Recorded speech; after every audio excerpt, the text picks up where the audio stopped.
Hi, it's Fiestaro. Hello, Leo placement. So, this is your mid-April love reading. Okay, so titingnan natin kung ano bang magiging takbuhan ng inyong connection or sitwasyon ngayon. Okay, so syempre, before tayo mag-start, kung hindi ka pa nakakapag-subscribe, please do subscribe and hit the notification bell para lagi po tayo maging updated sa mga mangyayari pa lang. And yes, kung may tanong po pagdating po sa private reading, just message me sa akin pong FB page for more info. Ganun rin po pagdating kay Perception of Light. Okay, so ito po yung kanyang FB page. And yeah, don't forget to follow him. Okay, and syempre, yeah, yung may mga concern, regarding sa mga pagpapagamot, yan, nabubulol ako.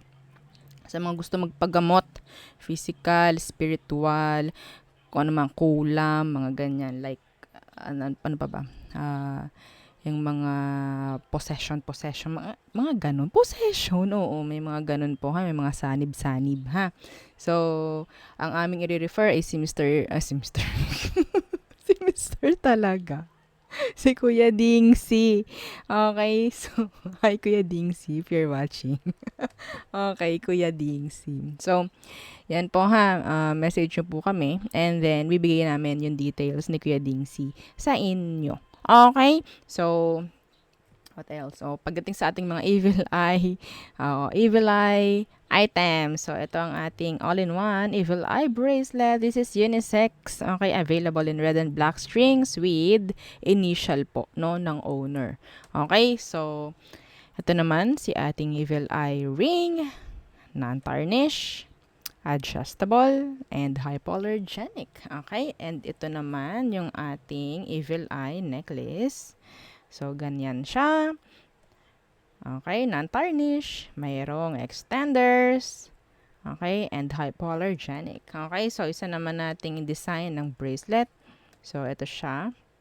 This is unisex po. Okay, unisex and garterized. So, ganyan siya. Okay, and pagdating sa ating the granter, so tanong na lang po kay admin kung mayroon pang natitira. Okay, kung may natitira pa, kung meron pang slot. Okay? So, kasi nga, 'di ba sabi ko may mga hindi kumuha na mga nagpa-reserve. So, yeah, available po 'yon. Di ko lang alam kung ilan na lang ang slot na available. So, message na lang po kayo, ha? Kay admin. Sa atin pong FB page. Okay? Fiestaro. So, yun po, ha? Okay, so let's start. Leo. Okay. Tingnan natin. Who is the person on your mind? Pero mas gusto kong itanong muna, ano ba ang sitwasyon meron? Okay? Current situation ng mga Leo and their karelasyon or kasitwasyon. O, diba? Tingnan natin. The Seven of Wands. Okay, so there's tension. Some of you, meron ditong pag-avoid. Avoiding responsibilities. Yeah, maybe someone is afraid pagdating sa mga responsibilidad. Pwedeng fire sign din like you, Aries, Leo, and Sagittarius. Okay? Yeah. Meron ditong takot na parang totally ilaban, no? Yung dapat ilaban sa sitwasyon. May ganun din. Some of them, pwedeng younger or immature or bata pa. Parang ganyan, no? Okay. Tinagalog ko lang. Okay. So, tingnan natin. Ano bang meron sa kanya para malaman mong siya nga ito. Anong meron? Anong energy niya? Strength in reversed. So, I guess, pwedeng itong taong to, pinanganak ng summertime, mga ganyan. Okay? Pwedeng Leo, like you. May ganyan siya, no? Some of you, itong taong ito is, sabihin natin, minsan hindi niya makontrol kung anong meron pagdating sa kanya. Yeah, the Ten of Pentacles. Some of them may issue pagdating sa kaperahan. And yun nga, pagdating dito sa sitwasyon ninyo, ang issue dito is takot siya or hindi niya kayang umeffort, no? pagdating sa sitwasyon ninyo. Hindi pa niya kayang umeffort, hindi pa niya kayang ipaglaban kung anong meron. Some of you, hindi ka niya kayang ipaglaban sa family mo. So, yun ang mga nakuha kong energy pagdating sa kanya. May issue. Some of them, childhood trauma. Okay, the Six of Cups in reversed. Yeah. What's their emotion? Okay, ano bang emosyon nila pagdating sa'yo?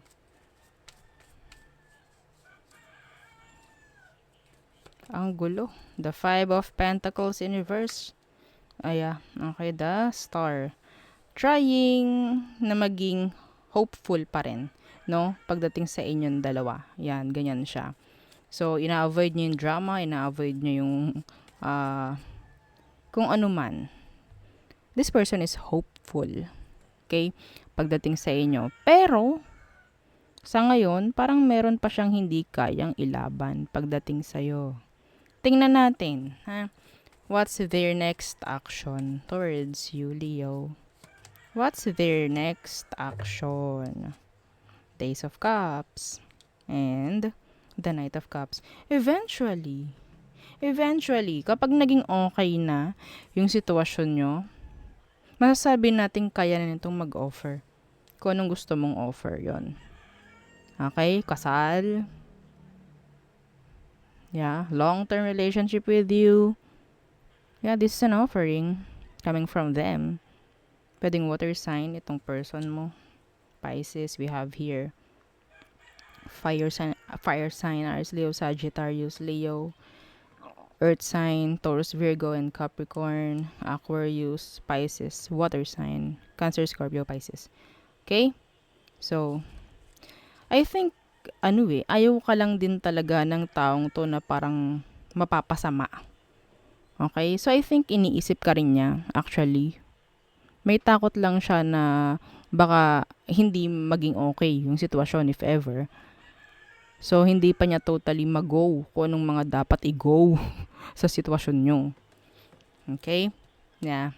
The Nine of Cups. Gusto ka nito, actually. Love ka ng taong ito. Some of you, you're their wish fulfillment. Ha? Okay? So, tingnan natin. Anong outcome or advice for you, Leo? The Three of Wands. Okay? See? The Lovers.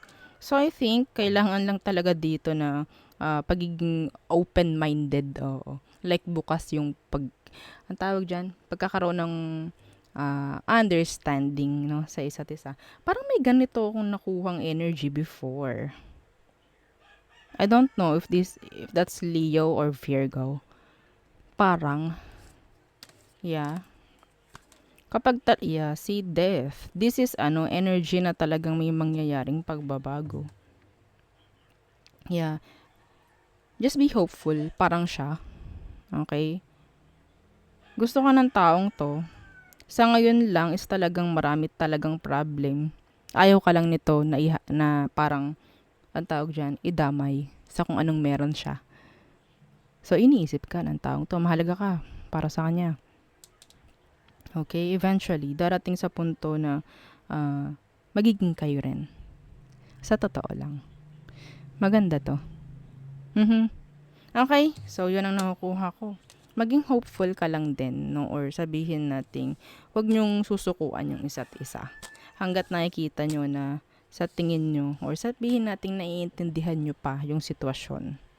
You need to understand the situation muna no? Hindi yung iisipin lang kung anong yung gusto. Okay? So, there. So, tayo tumungo na sa all signs, Aries through Pisces. Okay.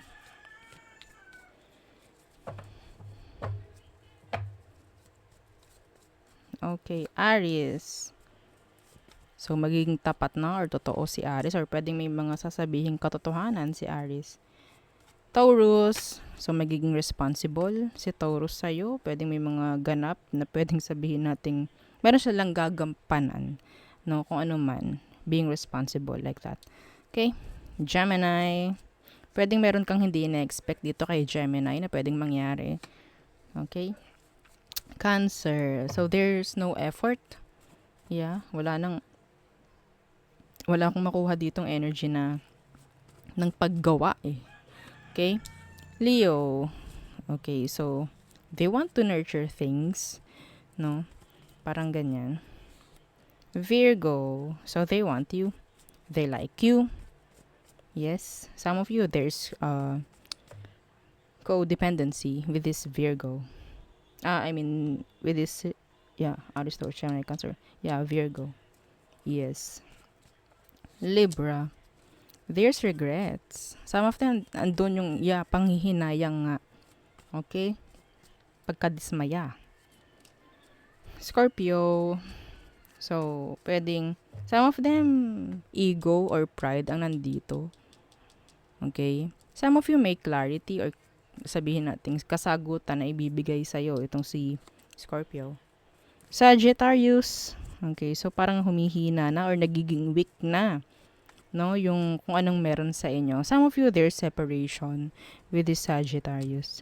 Capricorns. Okay, so there's attraction with this Capricorn. Aquarius. Attraction rin, yes. Okay, maybe they want to pursue you, mga ganyan, vice versa. Okay. Pisces, okay, some of them pwedeng sinusurrender na lang nila kung anong meron pagdating sa inyo.